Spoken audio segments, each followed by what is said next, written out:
कुरथल गांव में डकैती का खुलासा न होने पर भाकियू सेवक का धरना, एसपी सिटी और एसपी ग्रामीण के आश्वासन पर समाप्त हुआ प्रदर्शन। मुजफ्फरनगर जनपद के बुढ़ाना तहसील के कुरथल गांव में लगभग 2 सप्ताह पहले 23 अक्टूबर की रात 3 घरों में हुई डकैती के खुलासे की मांग को लेकर ग्रामीणों का गुस्सा थमने का नाम नहीं ले रहा है। डकैतों ने उस रात महिलाओं के कानों से कुंडल तक खींच लिए थे और करीब 20 लाख रुपए के सोने चांदी के जेवरात व नकदी लूट कर फरार हो गए थे। घटना के लंबे समय बाद भी पुलिस के हाथ खाली रहने पर भारतीय किसान यूनियन सेवक के राष्ट्रीय अध्यक्ष दीपक सोम के नेतृत्व में किसानों ने एसएसपी कार्यालय पर धरना प्रदर्शन किया। प्रदर्शनकारियों ने पुलिस प्रशासन पर निष्क्रियता का आरोप लगाते हुए कहा कि जब तक घटना का खुलासा नहीं होता आंदोलन जारी रहेगा। धरने की सूचना पर एसपी सिटी सत्यनारायण प्रजापत और एसपी ग्रामीण आदित्य बंसल मौके पर पहुंचे। दोनों अधिकारियों ने प्रदर्शनकारियों से बातचीत कर उन्हें जांच में प्रगति और जल्द खुलासे का भरोसा दिलाया। अधिकारियों के आश्वासन के बाद किसानों ने धरना समाप्त किया। क्या नाम है आपका? ठाकुर दीपक सोम। क्या मामला है आज जो आज धरने पे बैठे हैं?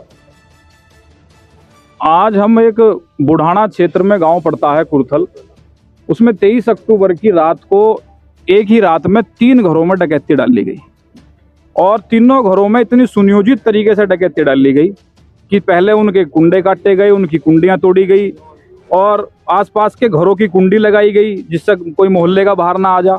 और तीनों घरों में बड़ा नुकसान है। एक घर में तो 2 लड़कियों की शादियों की तैयारी चल रही थी, उनके सोने के चांदी के जेवरात, उनकी नकदी रखी थी, वो सब लेके चले गए। दूसरा एक परिवार था जो केसीसी का रिन्यूअल के लिए पैसे धीरे धीरे जोड़ रहा था। आपको पता किसान के बस की नहीं होता 2 लाख 3 लाख का केसीसी एकदम से रिन्यूअल कराना। तीसरा एक हमारा साथी है वहीं का ही, वो उसका एक छोटा सा कारोबार है सरधना में, तो उसने उसके लोन वोन के लिए या उसके किराए के लिए वहाँ कुछ वो उसने भी किराया इकट्ठा कर रखा था। तो तीनों घरों पे इस तरीके से डकैती डाली गई कि तीनों घरों में लगभग जो बाकी कुरथल के लोग यहाँ मौजूद हैं लगभग 15 से 20 लाख रुपए का अनुमानित नुकसान है इन लोगों का। और एक किसान के लिए 15 से 20 लाख रुपए की रकम ये समझ लो कि पूरे जीवन में इकट्ठी करनी भारी हो जाए। तो 23 अक्टूबर की ये घटना थी।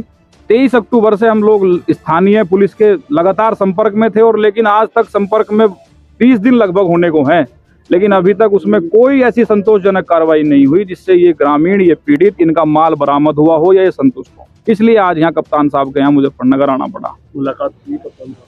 अभी एसपी आरए साहब और एसपी सिटी साहब आए थे, उनके सामने हमने बात रखी है। कप्तान साहब की वीसी चल रही है किसी अधिकारी के साथ, तो उसके वीसी के बाद वो मिलेंगे, यही उम्मीद है। देहात ने अभी पीड़ितों से बात की है, उनका कहना है कि थोड़ा सा टाइम लगेगा, अब तक की जितनी भी घटनाएं सभी खुली हुई है, फिर क्यों आप लोग संतुष्ट नजर नहीं आ रहे हैं? देखो ऐसा है, इससे पूर्व में हमने कहा था, गांव में ही सबने चर्चा करके कहा था कि 23 अक्टूबर को घटना हुई है, 3 नवंबर को चलेंगे कप्तान साहब के यहाँ।